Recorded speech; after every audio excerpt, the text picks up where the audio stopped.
ISKCON सन्यासी चिन्मय कृष्ण दास के वकील पर बांग्लादेश सरकार के हमले के विरोध में वकील सड़कों पर उतर आए।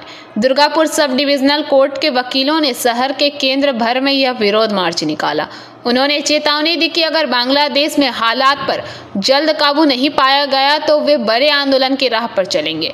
दुर्गापुर सब डिविजनल कोर्ट के वकील तुषार गुप्ता ने कहा, सरकार जिस तरह से हिंदुओं पर अत्याचार कर रही है वह बिल्कुल क्रूर है। वहां महिलाएं सुरक्षित नहीं हैं। इस्कॉन सन्यासी चिन्मय कृष्ण दास के वकील पर भी हमला किया गया है। लिंचिंग की धमकियां भी दी जा रही है। यह बिल्कुल घृणित है। हमारा आंदोलन इन घटनाओं के खिलाफ चल रहा है। अर्थात संख्यालघुदेर उपरे जे अत्याचार जे घृण्य आक्रमण चालाচ্ছে যেখানে মহিলারা পর্যন্ত নিরাপদ নয়, তদুপরি চিন্ময় প্রভুর যে আইনজীবী তারা ওপেনলি ডিক্লেয়ার করেছেন যে যদি কেউ ওকালতনামা জমা দেন চিন্ময় প্রভুর হয়ে তাহলে তাকে গণপিটুনি দেওয়া হবে। একটা সভ্য সরকার, গণতান্ত্রিক চিন্তা সম্পন্ন সরকার এই কথা মানতে পারে না। কিন্তু তাহলে আজকে ওই আইনজীবী বা আইনজীবীদের বিরুদ্ধে বাংলাদেশ সরকার ব্যবস্থা নিতে পারত, কিন্তু তারা নেননি। আমাদেরকে পথে নামতে হলো এই কারণেই, একজন আইনজীবী হিসাবে আইনজীবীদের স্বার্থ রক্ষা করার জন্য। এবং আমরা মনে করি এটা সব দেশেই স্বীকৃত, যে কোনো আসামির আত্মপক্ষ সমর্থনের অধিকার আছে এবং সেই অধিকারকে একদম কাশবকে আমাদের আইনজীবী দেয়া হয়ে 5 বছর ধরে আমরা তাকে পুষেছি। আমরা তো এরকম করিনি।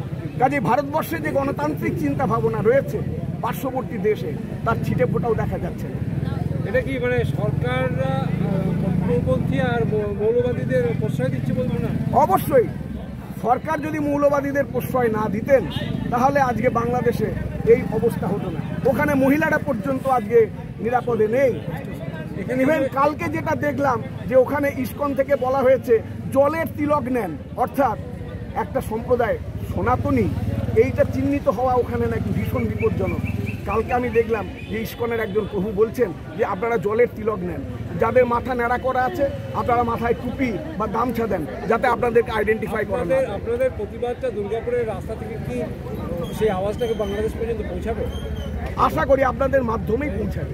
আজকে গণমাধ্যম অত্যন্ত জাগ্রত এবং পঞ্চম স্তম্ভ হিসাবে আপনাদের ভূমিকাকে অস্বীকার তো আমরা করতে পারি না। আপনাদের মধ্য দিয়েই সারা পৃথিবীতেই আমাদের এই কণ্ঠ পৌঁছাবে।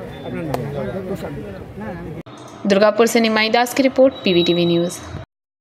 नियमित अपडेट एवं दुनिया भर की ताज़ा खबरों के लिए हमारे फेसबुक पेज को फॉलो एवं यूट्यूब चैनल को सब्सक्राइब करें।